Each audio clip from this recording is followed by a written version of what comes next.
ओम नमः शिवाय। जल में कमलवत, जल में कमलवत सुना बहुत था,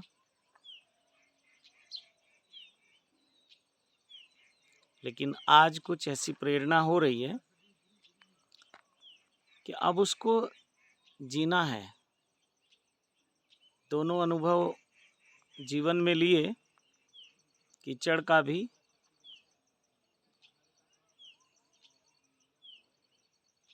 या कहें कि जल का भी और कमल का भी। लेकिन एक और अवस्था की बात कही गई है। जल से अलग हो जाना एक अति हो गई, और जल में ही रह जाना ये भी एक अति हो गई। और कोई जल में ही रह जाए, कीचड़ में ही रह जाए, संसार में ही रह जाए, तो उसे माफ किया जा सकता है, क्योंकि उसने कभी कमल होना जाना ही नहीं है, कीचड़ ही है। और ऐसे बहुत सारे लोग हुए कि संसार को छोड़ के, जिसे कीचड़ कहा गया, जल कहा गया, तो बहुत सारे लोग हैं कि वो सन्यासी हो गए, विरक्त हो गए, और बहुत बहुत तरीके से कह सकते हैं उसको, संसार को एक तरह से छोड़ दिया। तो दोनों आयाम को मैंने जी लिया, और जो अनुभव करना था वो भी कर लिया। जो उस एकाकार के अनुभव को भी किया, और बहुत बार किया। और अब जो है मेरी एकमात्र जो इच्छा है वो यही है कि परमानेंट उस एकाकार में लीन हो जाऊं। क्या इच्छा है? क्योंकि उस एकाकार का जो आनंद है, उस वो जो वहां एक अनुभव है, उसका आकर्षण इतना है कि उसमें डूबने का भाव होता है।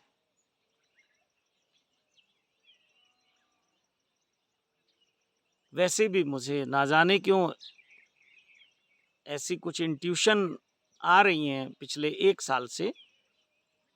1 साल पहले मैंने कुछ अपने आसपास के लोगों से कहा था कि 3 साल का समय मेरे पास है, जिसमें से 1 साल गुजर गया, और अब मैं कहता हूं कि 2 साल का समय है। लेकिन 2 साल का समय है, और उस एकाकार में ही लीन होने की एक अभिप्सा है। क्योंकि अब द्वैत खड़ा हो गया, और जीवित द्वैत खड़ा हो गया। द्वैत दिखता नहीं है व्यक्ति को कभी भी, बात जरूर हम करते हैं। अगर द्वैत दिख जाए तो वो तीसरा आयाम कहीं खुलना शुरू हो जाता है। तो अब एक तो ये जगत जिसमें ये जीवन जिया, और एक वो अवस्था। एक तो ये अवस्था जो संसार में है, सन्यासी बन के रहो या आप संत बन के रहो, गृहस्थ बन के रहो, गृहस्थ में रहो या आश्रम में रहो, तो एक तो ये अवस्था है। और एक वो अनुभव जिसे आप एनलाइटनमेंट कह देते हैं, या उसको तो कोई नाम कैसे दे सकते हैं, उसको नाम तो नहीं, तो एकाकार ही मैं कहूँगा कि एकाकार की जो अनुभूति है वो इतनी आकर्षण, जय हो बेटा जय हो, वो इतना आकर्षण है उसमें कि अब उसमें डूबने का भाव रहता है हमेशा। लेकिन आज ही कुछ ऐसी अंदर से कुछ ऐसे भाव आ रहे हैं कि इधर रह के भी जैसे अकेले रहने का भाव होता है, किसी से बात करने का भाव नहीं होता है, मौन में डूबने का हमेशा एक भाव रहता है, प्रकृति के साथ होने का एक भाव रहता है। लेकिन आज कुछ ऐसा भीतर से आ रहा है कि एकाकार में कुछ रुकावटें हैं और वो छोड़ नहीं रही हैं, वो संसार की हैं, हमारी बनाई हुई अपनी ही जाले हैं। कितना भी उन्हें कोशिश कर रहे हैं बाहर निकलने की, लेकिन वो कहीं ना कहीं वापस खींचते हैं। तो आज ही मेरे अपने एक बहुत परिवार के बहुत निजी व्यक्ति से बात हुई। तो मैंने कहा कि सोचो, अगर मैं आज मर जाऊं तो कल से कैसे करोगे? और ये हालत तब है जबकि मैं शुरू से ही सन्यासी होके जिया हूं।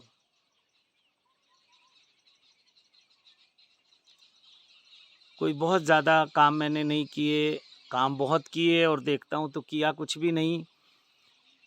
बहुत संघर्ष रहा और देखता हूं कोई संघर्ष ही नहीं रहा, वो तो जिंदगी बहती रही, कभी कुछ कभी कुछ, कभी कहीं एक स्मूथ पाथ आ जाता है, कभी कहीं ऊंचा नीचा। तो मैं तो बहता रहा। अब देखता हूं तो पहले मुझे भी लगता था, मैंने बड़े संघर्ष किए, बड़े पापड़ बेले, लेकिन वो तो कुछ था ही नहीं।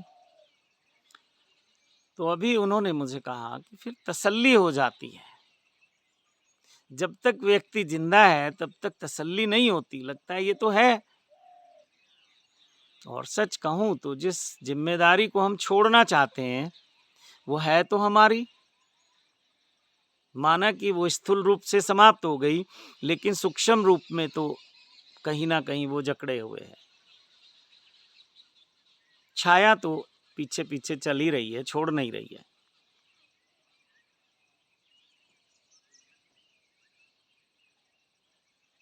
तो अभी भाव हो रहा है कि अब जो जीवन है, अभी जैसी मेरी इंट्यूशन है, जैसा मुझे भा, भाव भाव कहना चाहिए, या जैसे भाव आ रहे हैं, तो 2 साल का समय है अभी।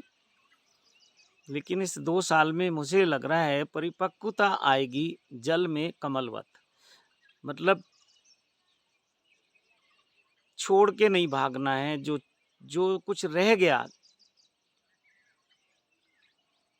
वो भी जिस दिन छूट जाए तो समझना बस उसी दिन छूटा है। तो अभी गुरु पूर्णिमा है 24 जुलाई की, तो 25 से क्यों, 24 से ही जीवन जल में कमलवत रहेगा और हम उसका भी आनंद लेंगे। साक्षी वहीं सदेगा। और वो जो एकाकार की प्यास है और वो जो एकाकार के अनुभव का एक बहुत उसमें एक हो जाने का भाव है सदा सदा के लिए, ये जो कभी कभी अनुभव होते हैं ना, ये और ज़्यादा प्यास से भर जाते हैं और विरह पैदा कर जाते हैं। और ये विरह क्या है, जैसे दो प्रेमी कभी मिलते हैं कुछ कुछ समय के लिए, तो उनकी हमेशा एक प्यास बढ़ती चली जाती है कि हम हमेशा के लिए एक हो जाएं। तो ऐसा ही कुछ अनुभव है, ऐसा ही अनुभव है। अब उसी में एक होने का बस हमेशा एक वो रहती है, भीतर एक इंतजार रहती है, एक विरह रहती है, तड़फ रहती है। जिस मरने से जग डरे मेरो मन आनंद, कब मरहूं कब भेटूं पूर्ण परमानंद। तो ऐसा भाव रहता है कि कब हम उसमें लीन हो जाएं। और फिर कौन बताने, तो कोई आएगा नहीं। कौन आएगा बताने लीन होने के बाद? बूंद समानी समुद्र में। अब तो बूंद समुद्र में समा गई, अब बूंद का कोई अस्तित्व नहीं बचा, तो बताने कैसे आएगी? तो खैर, उसकी आवश्यकता भी नहीं है। तो अभी भाव यही हो रहा है कि वो जो उसमें परिपक्वता आएगी साक्षी में, वो उस कीचड़, संसार रूपी कीचड़ कहें उसको, अब कीचड़ कहूँगा कुछ लोग नाराज होंगे पर बहुत बहुत तकलीफ़ें हैं। सचमुच हम दुखों को इकट्ठा करने के लिए सुबह से शाम तक मेहनत करते हैं। सुख के प्रलोभन में हम दुख इकट्ठा करते हैं, ये कहूंगा। जो सांसारिक जीवन है, जिसको बाद में आप कहते हैं कीचड़, शुरू में नहीं कीचड़ है वो, बाद में लगता है कि ये तो हमने कीचड़ ही इकट्ठा किया। इस कीचड़ में रह के कभी निर्मल तो हो नहीं पाएंगे, और भागने का और छोड़ने का कोई उपाय नहीं है, तो वहीं रह के तपस्या करनी होगी। मुझे लगता है कि आखिरी तपस्या ये संसार ही है, गुफा नहीं है। ये आभास मुझे हो गया। पिछले 15 दिन से मैं बहुत गुफाओं का और एकांत का और मौन का आनंद ले रहा हूँ, लेकिन ये लगता है गुफा में बात नहीं बनेगी, वो एक अति हो जाएगी, और गृहस्थ में ही संसार में ही रह जाएं वो एक अति हो जाएगी। लेकिन दोनों के जो पार की एक अवस्था है, वो मुझे ऐसा भाव हो रहा है कि वहीं रह के पूरा होगा, जल में कमलवत। तो आज मुझे समझ आ रहा है कि जल में कमलवत का क्या मतलब है। तो ठीक है, आध्यात्मिक रूप से कुछ और है, सांसारिक रूप से कुछ और है, सूक्ष्म रूप से कुछ और अर्थ है, भौतिक रूप से कुछ और अर्थ हैं। तो सब सुंदर है, अच्छा है। तो अभी जल में कमलवत। अभी तक कुछ लोगों से शिकायत थी, शिकायत इस बात की थी कि जीने में तो बहुत कलह कलेश हैं सबके ही जीवन में, क्योंकि दो मस्तिष्क का मिल जाना, दो मन का मिल जाना, ये तो संभव ही नहीं है। कभी कभी घटना घटती है, ये तो एक ने कही दूसरे ने मानी, कहे नानक हम दोनों ज्ञानी। ये तो घटना कभी कभी घटती है, नहीं तो हर घर में पति और पत्नी के बीच कुछ ना कुछ तो प्रेम चलता ही रहता है। कुछ खटरम पटरम, कुछ रूठना, कुछ मनाना, कुछ शरीर के तल पे, फिर वापस आते हैं, मन के तल पे झगड़ते हैं, शरीर के तल पे आके फिर एक होने की कोशिश करते हैं। तो खैर, संसार की ज़्यादा बातें नहीं करेंगे। तो सांसारिक रूप से कुछ शिकायतें ये थी कि जो भी जीवन में रहा वो तो सब चलो स्वीकार हुआ, यही तरीका है, सबके साथ है। लेकिन अब कम से कम मरने तो दो, उसकी तैयारी तो करने दो। 1 साल तो गुजर गया, इस 1 साल में अनुभव बहुत हुए, और प्यास बढ़ती चली गई। अब मैं चाहता था कि ये 2 साल मुझे बिल्कुल मेरे लिए मिल जाएं, एकांत, मतलब अपने लिए जी लूं। लेकिन वो जो पीछे ताने बाने बुने हैं पूरी जिंदगी, वो अभी भी छोड़ नहीं रहे हैं, छोड़ नहीं रहे हैं। और वो उसी दिन छोड़ेंगे जिस दिन ये शरीर छूट जाएगा। तो आज ऐसा लग रहा है कि कोई बात नहीं, सब चीज़ें स्वीकार करेंगे और जल में कमलवत रहने का अभ्यास करेंगे, और प्रार्थना करेंगे प्रभु से कि उस एकाकार में लीन हो जाएं हमेशा हमेशा के लिए। कुछ बचे ना फिर वापस आने के लिए, कोई अधूरा कार्य रहे ना। तो आज से हम तो किसी से शिकायत अब करेंगे नहीं। हमसे जिन लोगों को शिकायत है उनसे माफ़ी मांगने का यही तरीका है कि उनके बीच में ही रहो। उन्हें छोड़ के भाग जाना तो फिर कहीं ना कहीं कुछ बच जाता है, कुछ रह जाता है। तो उन्हें अगर हमसे शिकायत है तो ठीक है, वहीं रह के स्वीकार करेंगे उनकी जो भी गिले शिकवे हैं, शिकायतें हैं, जो भी मान सम्मान अपमान जो भी पीना पड़ेगा वहीं रह के पिएंगे। शायद यही कारण था कि बुद्ध को फिर लौटना पड़ा, महावीर को फिर लौटना पड़ा, या जो भी महापुरुष हुए हैं, संत हुए हैं, फिर लौटना होता है। और जो प्रारब्ध बचे रह जाते हैं उनको पूरा करना होता है। बुद्ध को तो ज्ञान प्राप्त करने के बाद भी बहुत कष्ट मिले, महावीर को बहुत कष्ट मिले, कबीर साहब को बहुत कष्ट मिले। ओशो को बहुत कष्ट मिले, और भी जितने महापुरुष हुए हैं, जीसस क्राइस्ट को मिले, सुकरात को मिले, लाओ त्सो को मिले, जो नाम मुझे याद हैं वो यही हैं। मीरा को बहुत कष्ट मिले, लेकिन तरीका यही है कि उनसे पार होने का। साक्षी जो है मुझे लगता है वहीं सधेगा।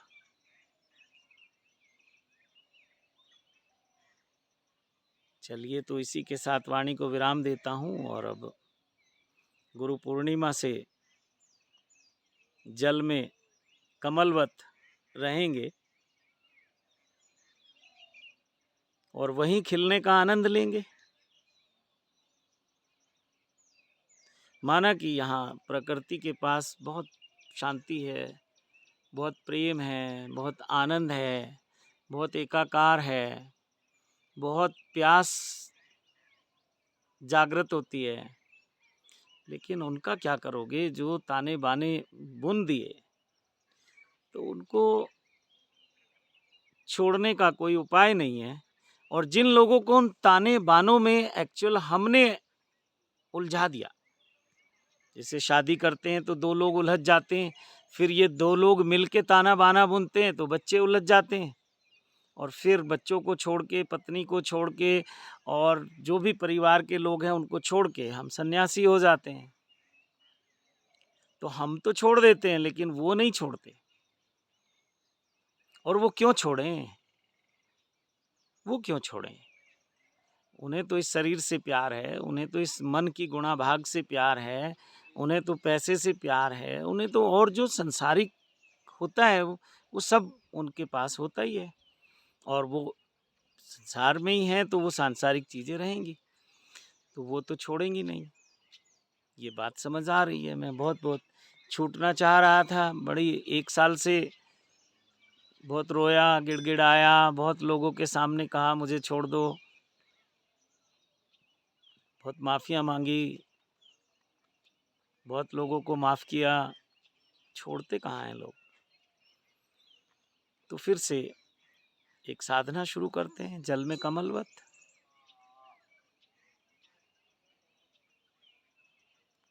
अब तो कुछ साधना बची नहीं।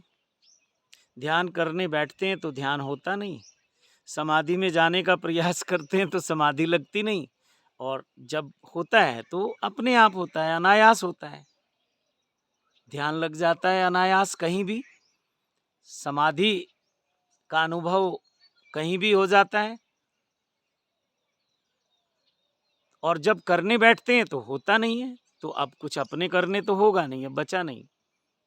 तो अपना तो अब यही है कि जो बीज बोए हैं, कुछ कुछ अवशेष रह ही जाते हैं, कितना भी काटते जाओ। तो मुझे लगता है अगर छोड़ दिया, भाग गए, तो फिर से वहीं आना पड़ेगा उन लोगों के बीच में ही, प्रारब्ध है।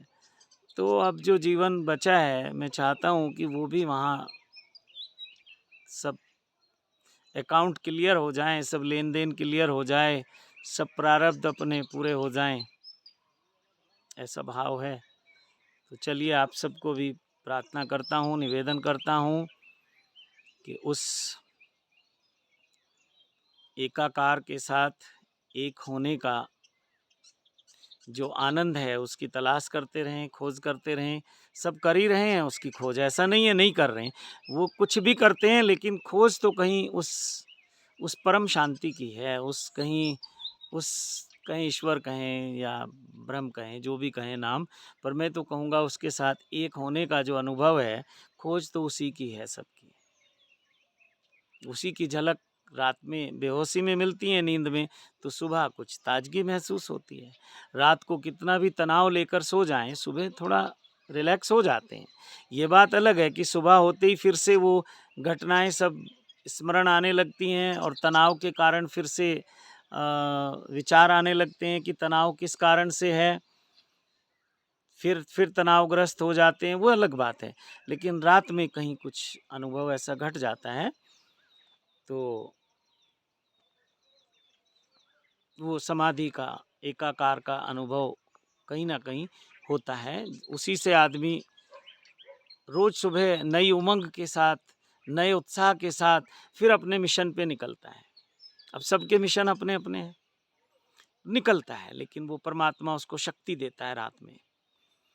तो यही शक्ति समाधि में, जागृत अवस्था में मिल जाती है। और ये कोई शारीरिक बल नहीं है, आप सोचें कि पहलवान बन जाएगा कोई संत, ऐसी शक्ति नहीं है। लेकिन वो शक्ति तो बहुत, आप समझ सकते हैं किस शक्ति की मैं बात कर रहा हूँ। तो ठीक है, तो बहुत सुंदर अनुभव हैं जीवन के अभी तक, और बहुत सारे लोगों ने हमें बहुत कुछ दिया, उन सबका धन्यवाद है। और आज हम सबको माफ़ करते हैं। अगर हमें किसी से कोई शिकायत है तो हम माफ़ करते हैं, और अगर किसी को हमसे शिकायत है तो उससे माफ़ी मांगते हैं। बहुत आत्मा से माफ़ी मांगते हैं। तो अब जो जीवन है, मेरे अनुसार तो 2 साल है, जो मुझे इंट्यूशन हो रही है, अंतर्वाणी हो रही है, वो 2 साल है। तो इस 2 साल में मैं अपनी साधना में सफल रहूं, आप सबसे आशीर्वाद की कामना करता हूं। और 2 साल के बाद भी अगर जीवन मिला, तो ये 2 साल में जो साधना करेंगे, जो साक्षी पक जाएगा, फिर उसका आनंद आप सबके साथ करेंगे, उसको बांटने का काम करेंगे। तो ये 2 साल बहुत इम्पोर्टेंट हैं। यही पूरे जीवन जो भी कुछ किया, ये डिसाइड करेंगे। और मृत्यु उसकी परीक्षा है। मृत्यु के समय जब इस देह से मुक्त होंगे, तो वो उसका समय है कि जीवन भर जो किया, जीवन भर जो सीखा, जीवन भर जो पढ़ा, उसमें हम पास हुए या फेल हुए। तो इन्हीं शब्दों के साथ आप सबसे बहुत बहुत प्रेम की और आशीर्वाद की आकांक्षा रखता हूँ, आपकी शुभकामनाएं चाहता हूँ, और आप सबको बहुत बहुत नमन करता हूँ, बहुत बहुत प्रणाम करता हूँ।